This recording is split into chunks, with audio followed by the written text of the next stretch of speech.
Well, his name is Mr. Peace, and he comes with a message that so many students of all ages can relate to, and dare I say, adults as well. Yes, because definitely. your message is of kindness, is of peace, and this is something that I don't care whatever age you are. Yeah. We can all benefit from, we can all learn from as well. Definitely. You know, one of the biggest things I tell our youth and even adults, like you said, is that, you know, all of us are true miracles. Right? Like the shirt that I wear for most of my assemblies, I talk about how we all have, with the lines on our hand, each of us, right, on our palms, we have at least one on each hand, but that letter M. I trace one of mine here. And that M, I say, stands for miracle, right? Upside down, W for worthy. But so many students that I talk to, people in general, they have never been told that, or they've forgotten that. And so if we can remind them, you know, of their worth, of their value, that they never have to be alone or go it alone, that there's always someone out there who cares for them. That's the biggest thing I'm trying to get home to. Makes all the difference. So let's back it up just a little bit. Sort of a motivational speaker. You are traveling to different schools, K through 12, right, across the country. Correct. Public and private. And since 2006 now, about 15 years, I've spoken now in 20 states to over 1,000 schools to over 1 million students. And, you know, I go where I'm called. You know, I just want to serve. I want to, you know, give back that love that so many of them really haven't had that. And so if I can just, you know, be that light to their heart, that's what I'm here for. Let's talk stories. I kind of want to dive in a little deep because I say that you come with a message because it really is something that's so important. I think especially in today's day and age with COVID, with the mental health crisis sort of on the rise. I mean, kids need this message more than ever, especially if they don't always have it coming from home. Well, sure. And, you know, we always hear the phrase, kids are cruel, people are cruel, but I say, no, they're not, that we're all just mirrors, right? And so many times what we choose to reflect is not what we're taught in schools, which is hopefully more about kindness, but it's what we learn from our home environment. And unfortunately, many times we choose to reflect the hatred that we see. And so, yes, with COVID, with the pandemic, the virtual learning, the stress levels are through the roof for so many families. And a lot of times, unfortunately, parents maybe don't have the same tools as even their children do. They're kind of taking that, you know, anger out on them. And now these students are just basically mimicking what they see. And it, you know, doesn't make it right. But if you come from that space of understanding, then you know how to maybe approach it and kind of hit them at the heart level. I want to get to the personal stories as well, because even though that's tough to hear, I think it's really important because, I mean, you literally have students coming up to you in tears and opening their hearts and sharing their stories and letting you know just how much they needed to hear from you. I mean, I've had students come up to me, you know, I would say tears are the sweat of our strength, the start of healing and feeling again. So I'm, you know, really proud of them when they start to feel. But, you know, students that say, Mr. Peace, you know, this, you forgot that the M also stands for mistake. And someone in their life who they loved told them that lie, and they believed it. I've had students that have written that on a piece of paper and showed it to me and say, I look at this once a day to remind myself who I am. And these are second graders, right? What? You know, I had a student named Kaiden in 6th grade come up to me after a talk down in Texas with a walking stick. She was blind, legally blind, and said, Mr. Peace, can you trace my M? Because she's never, you know, she can't really see her hands. She's that blind. And so I did with my finger on her palm, and she looked at me and said, Mr. Peace, that's the first time in my life that I've ever felt like a miracle. Oh my gosh. So, you know, I get those on a daily basis, just students that, you know, for whatever reason have just really have this, you know, this pain in their heart. But like I always talk about too, you know, the big reason that people do bully themselves or others is that hurt people hurt people. But if we can let that love and kindness come in to help heal our heart, we can turn that hurt people who hurt people into healed people who heal people.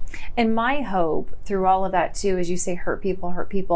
And if you're on the receiving end of that, a lot of times that's hard to understand, because all you feel is the brunt of their words, of their actions. But I'm hoping those hurt people listening to you perhaps come out changed. You know, it's inspiring to me to see that sometimes I only have 35 or 40 minutes with a school, right? With the students and audience. But yet within that 40-minute time frame, you know, I asked the question, how many of you basically, if something I shared today touched your heart, can you raise your hand? and then every hand goes up. And so it's like, if something did touch their heart, they have a big heart. Yeah. And now it's up to them to go and decide or choose how they want to treat others going forward, right? That they have this choice, even at a young age, to know this life lesson is just huge to understand that. You said something when we were chatting on Lifestyle Live on the actual show that really stuck with me, that one of the students told you, Mr. Peace, if you weren't here today, I wouldn't be here tomorrow. Yeah. You know, there's times I get self-doubts. I left corporate America years ago to pursue this. I left the comfortable job in the auto industry. And there's times that, I've struggled, financially, spiritually, just a lot of things, self-doubt, myself, I get that too. I'm We're human. Right? But every now and then, I just get like a message on Instagram or a comment on YouTube, and it's a student that I spoke to 4 years ago. And they reach out and say, what you said that day saved my life. Yeah. That you being here, I finally have a renewed passion for life. And, thank you for the work that you do. I'm an Oakland County resident of Michigan, and we had the Oxford shooting.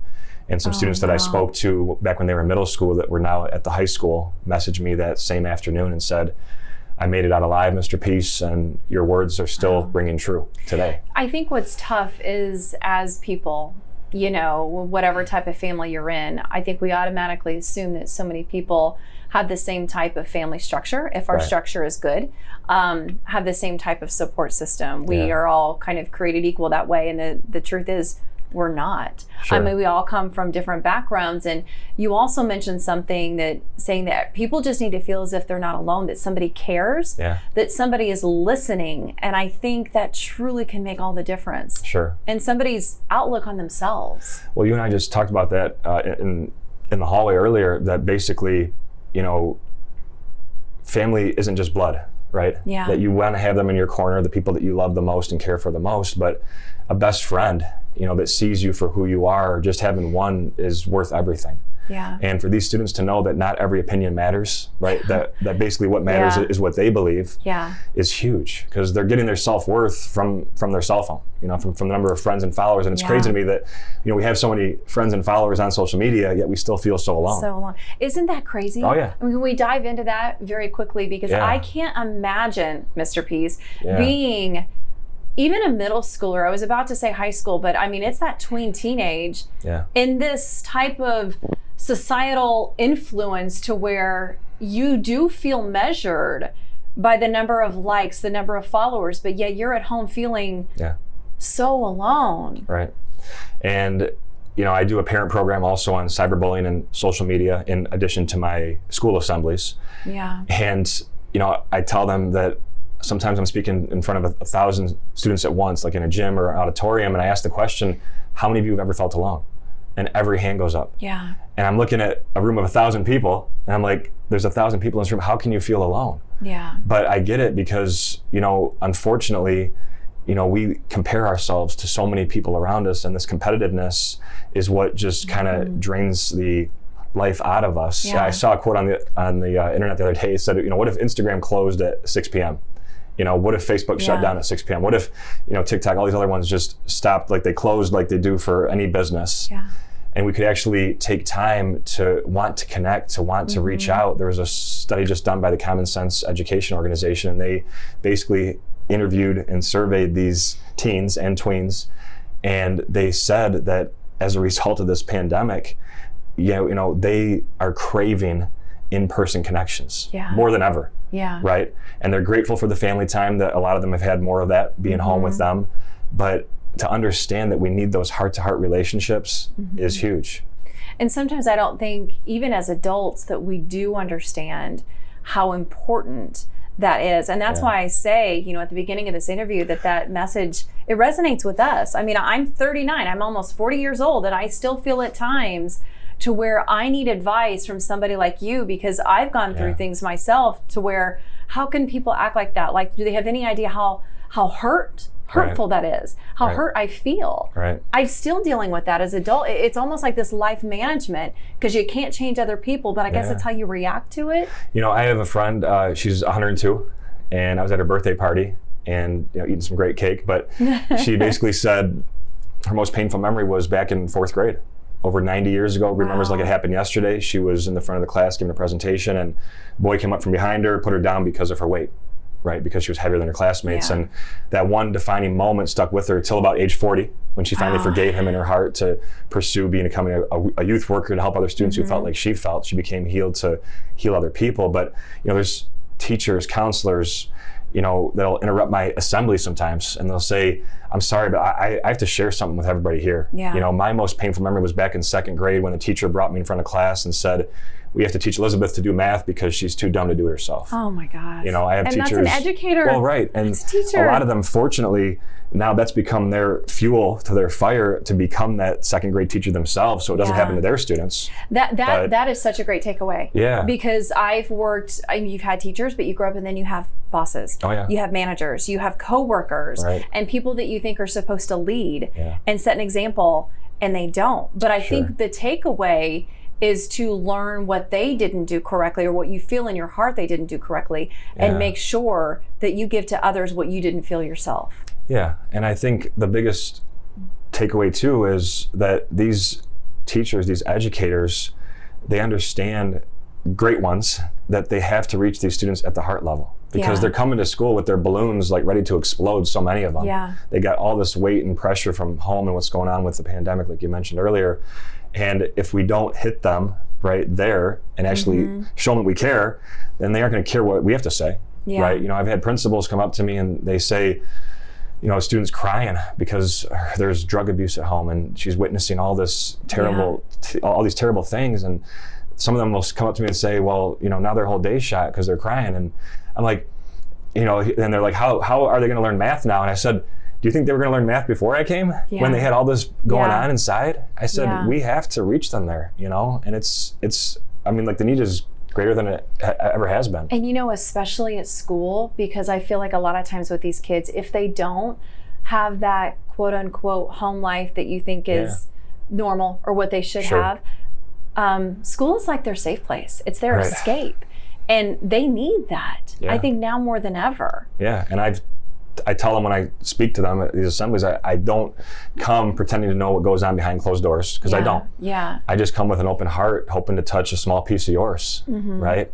And if I'm able to do that, then that's the greatest gift that we can give them, is that all of a sudden they know that no matter what happens, no matter what they're going to go through, they can basically still choose kindness, still choose love, that sometimes the storms have to happen for the rainbows to appear. Right? I think it's a beautiful thing though with what you're doing, because for you, it might be, I had this talk on a Tuesday and I have this talk on a Wednesday, but the impact you have on these students, literally, I feel like is something that could last a lifetime and change the entire course and trajectory of where they go in life, how they act, how they treat people, and ultimately who they become. Well, yeah, and I've had some students, that they message me right away, like, this changed my life forever. I'm not being over dramatic, Mr. Peace, like, I'm choosing kindness from here on out. And there's other students that are talking during the entire assembly and you think they don't hear a single word. But then 6 months later, I get an email saying, Mr. Peace, you might not remember me, but I was talking right in the front row. And of course I do remember them, because I was that class clown that did a lot of that because I felt empty and alone inside. Well, it's that defense mechanism too, right? I don't care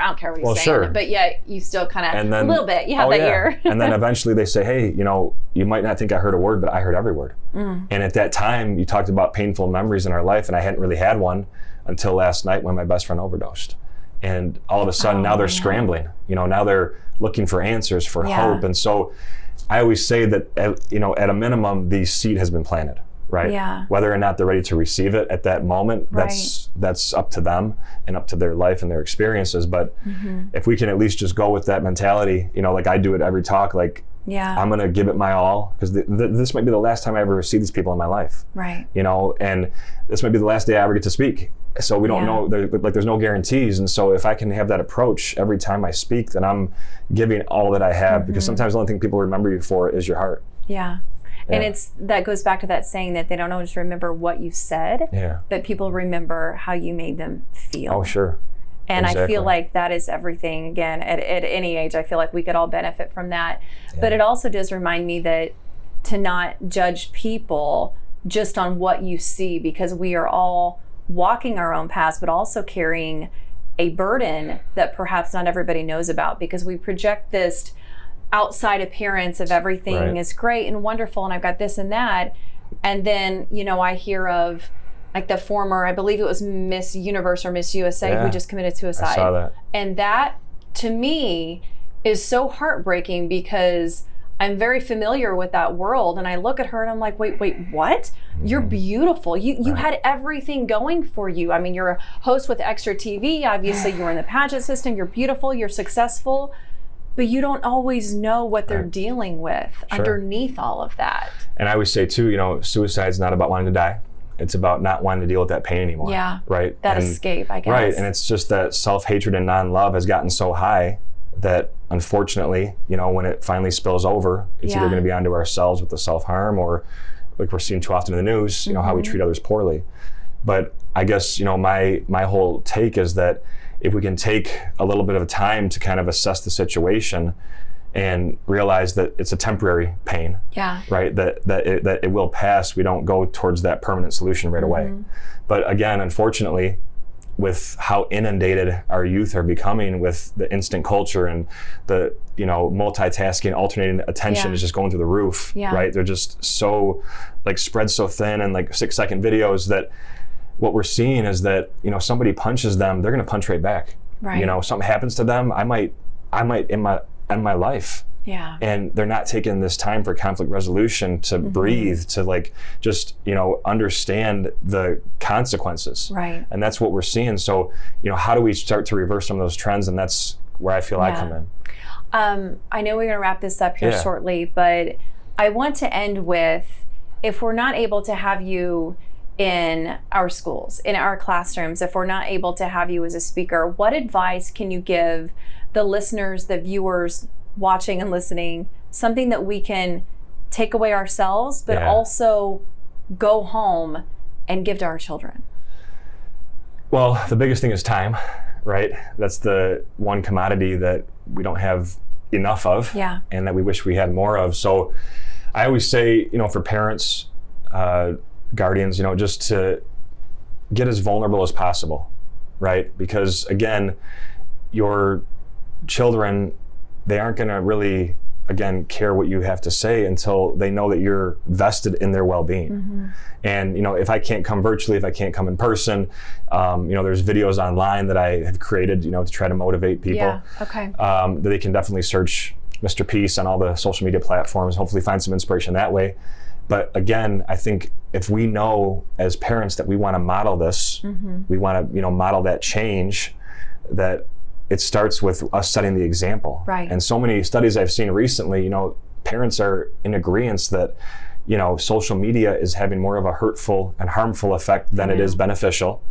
But yet they're the same parents that are sitting on their phone doing the and ages 0 to 5 that they're saying in these, you know, surveys that their child is using Snapchat or TikTok and they're only 2 years old, and I'm like, the only way that they're using that is because you're giving them the phone. Right. You know, like as the babysitter, and you know, there has to be a balance with anything, right? Yeah. We've seen now too, social media gives off the same dopamine effects as alcohol, gambling, you know, drugs, that it's addictive and it's harmful, and there's age restrictions on that, on all those things, but not on social media, not on having a phone. And so where do we kind of start to have a healthy medium? It starts with the parents, starts at home. I always say, you know, as parents, that I am not perfect by any means. Right. But when you lead by example, that's the behavior that they learn, and that's ultimately what they go out and do. Or at least that's our hope, right? I know some kids kind of do their own things, but that's our hope. Where can we learn more about you? Where can we find you to perhaps have you come into our schools? Yeah. MrPeace.org, MRPEACE.org. All my information's there. You can book an assembly, you can watch some inspirational videos, you can follow all the social media platforms. Everything's on that website. I would love to connect with whoever wants to come and you know, bring me to share my heart with the students, because right now this message is, again, it's beyond needed. It is. You know, what we're seeing with the need for bullying prevention, suicide awareness, diversity and inclusion, teen mental health, that's what I specialize in. And I would love to explore that opportunity with any school. There are so many different ways we could go with this, and we could branch off even more into different side notes of it and talk about it. But we truly appreciate your time. I feel like I've kept you long enough. No, but thank you. Thank you so much for sticking around. Thank you for what you're doing and for seeing the importance of how your words, your message, your one day at their school can truly change a person's life. It is everything. Beautiful. So thank you so much. We hope this conversation at the end of the day, you guys, if anything, it has brought you your own sense of peace. Thank you so much. Peace. Thank you. Appreciate it.